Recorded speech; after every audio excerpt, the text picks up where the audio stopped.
Every gang in GTA fights for territory. Merryweather doesn't. They fight because someone paid them, and that's why you can't beat them.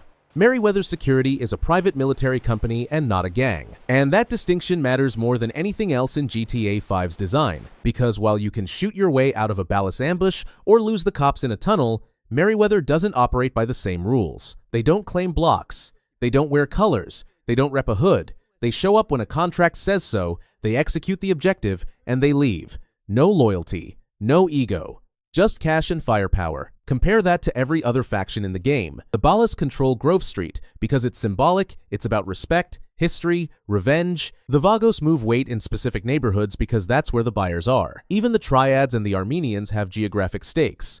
They exist in places. Merryweather exists in situations. They're not tied to the map. They're tied to whoever's signing the check. You can't take their turf because they don't have turf. You can't break their structure because the structure is contractual. And that's the first reason they feel unbeatable. They're not playing the same game. When you engage Merryweather, you're not fighting a crew. You're fighting a service. And services don't care if you kill their guys. There's always another team on standby. Always another chopper. Always another invoice. The Ballas lose soldiers and it weakens them. Merryweather loses soldiers and sends an invoice to HR. They're recruiting the next batch before you've even finished the mission. They don't mourn. They don't reorganize. They don't seek revenge for personal reasons. They just adjust the quarterly projections and keep operating. That's what makes them feel different from everything else in the GTA universe. Every other criminal organization operates on emotion, pride, loyalty, fear, respect. Merryweather operates on spreadsheets. You can't intimidate a corporation. You can't earn respect from a contract. You can't make peace with a business model. Merryweather doesn't control streets. They control outcomes. Quick note, I've linked a few items related to this video in the description and pinned comment.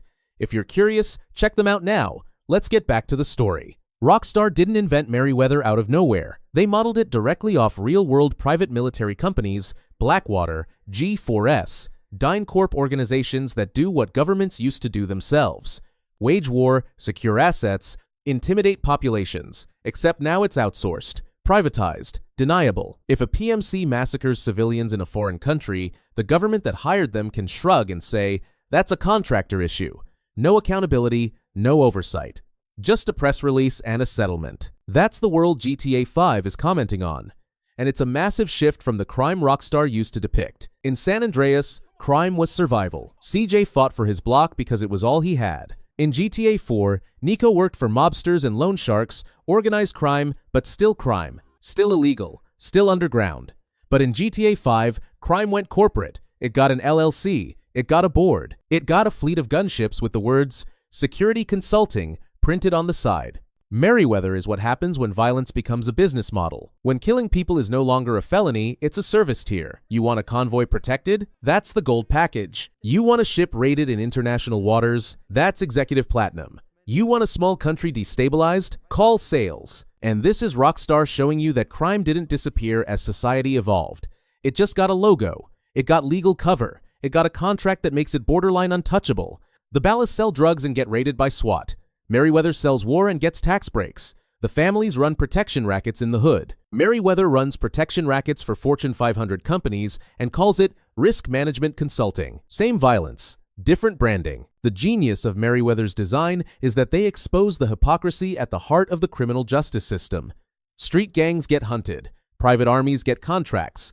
Both do violence. Both ruin lives. But one wears a uniform that says security, and suddenly it's legal. Suddenly it's patriotic. Suddenly it's just business. Now here's where GTA 5's design starts to feel unfair, and that's on purpose. In most GTA missions, you can win cleanly. You roll up, you cap the targets, you drive away. Maybe you take some heat, but you survive. You feel powerful. You feel like the chaos is yours to control. But in Merryweather missions, that power gets stripped. Enemies respawn endlessly. Choppers keep coming. You empty magazines into armored guys who shrug off headshots like it's a warm-up drill, and even when you technically win, it doesn't feel like a victory. It feels like you barely scrape through. Take the Merryweather heist. You infiltrate their cargo ship at the port of Los Santos, fight through waves of private soldiers armed to the teeth, steal the super weapon they're testing for the U.S. government, and then Lester cancels the whole job because it's too hot. You did all that work, took all that risk, and got nothing. The device goes back.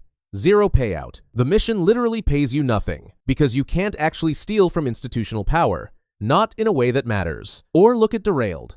Trevor hijacks an entire Merryweather freight train, carrying high-value cargo, gold, artwork, priceless antiquities, the kind of score that should set you up for months. He drives it straight past the Paleto Bay station, where Merryweather's waiting, crashes it head-on into another locomotive, sends cargo containers flying into Raton Canyon. Michael has to blow open the container underwater, while Trevor fights off waves of Merryweather boats, helicopters, and snipers with thermal scopes. And what do they get? An ancient artifact. Not to sell. Not to keep. To give to Martin Madrazo just to smooth things over after Trevor kidnapped his wife. Not a score. A peace offering. That's the pattern with every Merryweather job.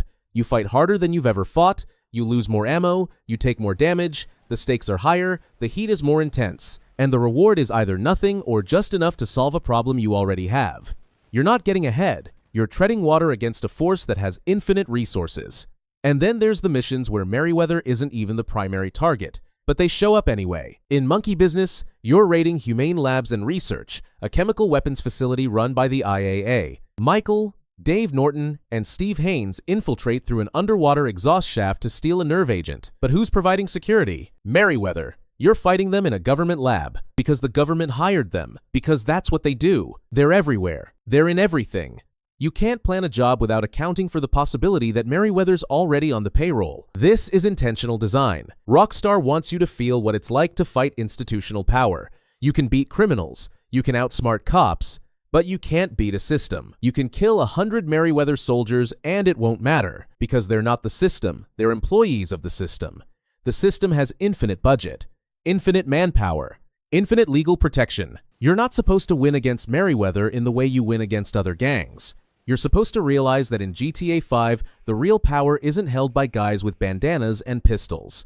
It's held by guys with contracts and helicopters. And those guys don't lose. They just bill for damages and keep moving. GTA lets you break laws. It doesn't let you break power structures. Trevor Phillips is the perfect character to throw at Merryweather because he represents everything they're designed to neutralize. Trevor is chaos. He's unpredictable, emotional, unhinged. He kills because he's angry, bored, offended, or just because. There's no strategy, no discipline, no long-term plan. He's a one-man apocalypse running on meth and spite. And that makes him terrifying on a personal level, but ineffective on a systemic one. Merryweather is the opposite. Cold, professional, disciplined. They don't kill because they're mad. They kill because Section 7, Paragraph 3 of the contract authorizes lethal force in defense of the asset. They don't operate on emotion, they operate on procedure. Their soldiers aren't loyal to a leader or a cause, they're loyal to a paycheck, and that makes them far more dangerous than any gang, because they don't stop when the OG dies. They stop when the contract ends. Trevor's entire philosophy is that violence should be personal, intimate, felt.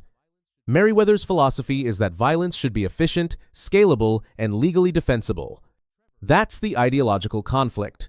Trevor wants to burn the world because it feels good. Merryweather wants to burn the world because someone paid them to. And in the long run, guess which one wins? Trevor terrifies people. Merryweather replaces them. When Trevor derails the Merryweather train or steals the device from their ship, he's not dismantling them. He's annoying them. He's a pest, a cost of doing business. Merryweather doesn't fear Trevor because Trevor can't touch what actually makes them powerful. The contracts, the clients, the legal immunity. You can blow up their convoy. You can hijack their cargo. You can sink their freighter. You can kill their CEO. But the next day, they'll still have a contract with the government, and that contract will still authorize them to operate with impunity. And here's the thing that makes Trevor's war with Merryweather so tragic it's ideological, but he doesn't even realize it. Trevor hates Merryweather because they're his competition. They do what he does: violence, theft, intimidation, but they do it legally. They've got the paperwork. They've got the clearance. They've got the blessing of the same government that would execute Trevor if they caught him. Trevor represents the old model of crime: wild, personal, unsustainable. Merryweather represents the new model: calm, professional, infinite. Trevor can win battles, but he can't win the war, because the war isn't about firepower. It's about legitimacy. And legitimacy is something you can't hijack off a train or steal from a cargo ship.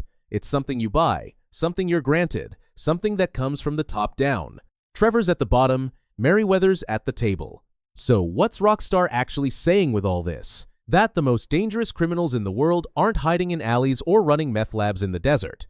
They're wearing pressed uniforms and carrying badges that say private security. They don't appear on wanted levels because they have legal authorization to do exactly what they're doing. They don't operate outside the law, they operate inside a version of the law that was written specifically to protect them. Merryweather proves that GTA 5 isn't really about crime anymore. It's about power.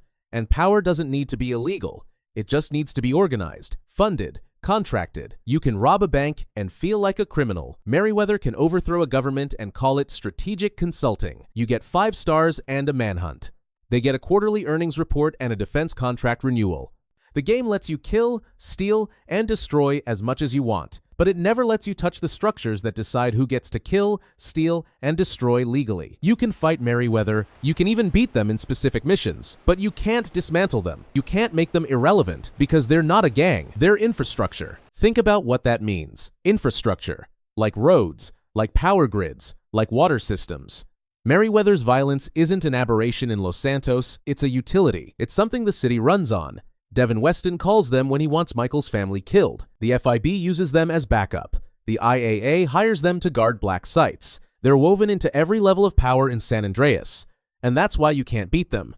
Because beating them would mean dismantling the entire system they're part of. And GTA 5 won't let you do that. It'll let you rob. It'll let you kill. It'll let you cause chaos in the streets. But it won't let you change who's actually in charge. The game's critique is built into its limitations. You're free to break the law, but you're never free to break the system that decides what the law is. And the biggest gang in Los Santos doesn't hide in the shadows. It operates in plain sight. Merryweather proves something uncomfortable about GTA 5. Real power isn't illegal anymore. It's structured, contracted, protected, and if that's true, then the real question is this: can any business in Los Santos actually make you free? Click here to watch every business in GTA 5 explained and why none of them make you free. That's where this story really gets dark.